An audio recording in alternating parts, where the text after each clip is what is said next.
saw in my old dreams were the reflections of my woman staring back at me. Well, Year 9, I'm envious. You're doing Macbeth. I love teaching Macbeth. It is my favourite thing in the world to do. Fantastic.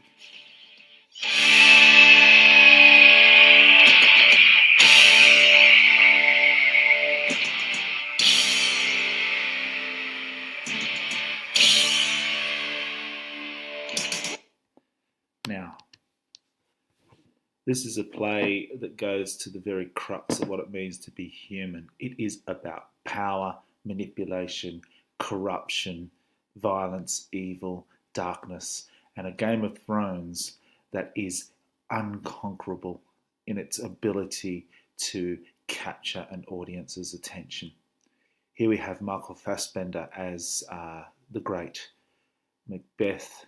In great, I mean great character, but necessarily dark and evil, menacing. The reason why we are compelled by this is because each one of us cannot guarantee for 1 second that we wouldn't behave the same way as Macbeth behaves in this play if we're in a similar situation where we're all capable of manipulating our darker selves.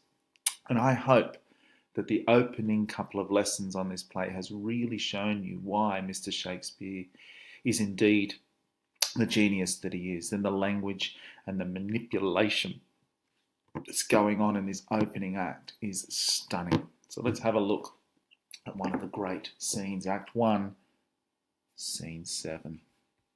Thank you to Iron Maiden's Number of the Beast for the introduction.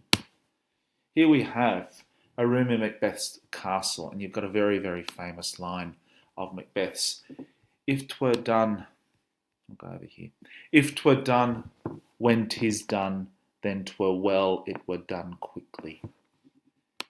The fear and anxiety in Macbeth is palpable. The language is repetitive, and the issue at hand is one of failing to see through that moment for him. He knows that this is a turning point, and yet it's only in Act 1. If the assassination could tremble up the consequence and catch with his surcease success, that but this blow might be all and end all here, but here, upon this bank and shoal of time, we jump the life to come. But in these cases we still have judgment here, that what but we teach bloody instructions, which being taught return to plague the inventor, and even-handed justice commends the ingredients of our poison chalice to our own lips. Here in double trust. First, as I am his kinsman and his subject, strong both against the deed, then as his host, who should against his murderer shut the door, nor bear the knife myself. Beside this Duncan hath borne his faculties so meek, hath been so clear in his great office, that his virtues will plead like angels, trumpet-tongued, against the deep damnation of his taking off. And pity, like a naked newborn babe, striding the blast of heaven's cherubim, horsed upon the sightless couriers of the air, shall blow the horrid deed in every eye, that tears shall drown the wind. I have no spur to prick the sides of my intent, but only vaulting ambition, which overleaps itself and falls on the other. It's a great manifestation of an internal conflict. This guy cannot stop. He must see this through, because vaulting ambition is driving him beyond that which should be his natural reaction to things. Duncan is his friend. Duncan is his king. Duncan is his guest in his house. And yet, vaulting ambition. So enter Lady Macbeth, who asks how it's all going. And Macbeth clearly says here that he comes down to the point. He says, we shall proceed no further in this business. He hath honoured me of late, and I have brought gold and opinions from all sorts of people, which would be worn now in their newest gloss, not cast aside so soon.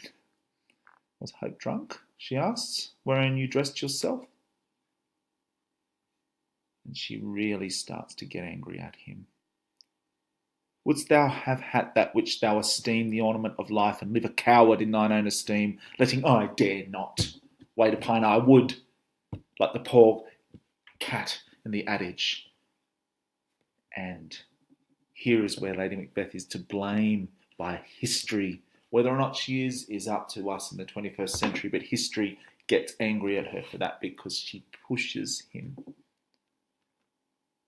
But she pushes at a rub that's already there. This wonderful line, which I put in the Revelations: I dare do all that may become a man, who dares do more is none. A violent act being a masculine act.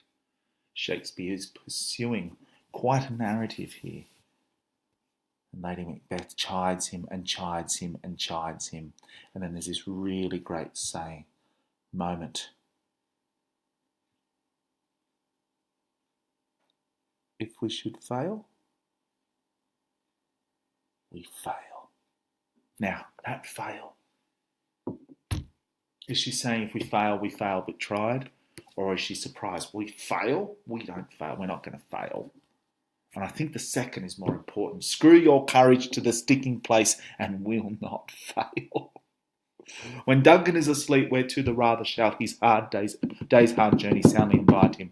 His two chamberlains will, I with wine and wassail, do convince that memory the water of the brain shall be a fume in the receipt of reason, a lineback only, when in swinish sleep their drenched natures lie as in a death.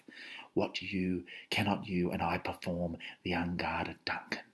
What not put upon his spongy officers, who shall bear the guilt of our great quell? Fantastic stuff. Bring forth men, children, only young men, you're teenagers. They'll get drunk. Ha ha! For thy undaunted metal should compose nothing but males. Will it not be received when we have marked with blood those sleepy two of his own chamber, and used the very daggers that they have done it? It's a fantastic scene. And this part at the end here is possibly the most important scene in the play. I don't know if I agree with that, but it's a killer scene. And if I were to be studying this play, I would make sure that I have marked very clearly in my book, Act 1, Scene 7, Macbeth and Lady Macbeth, because it is the moment where Shakespeare shows that he is the genius.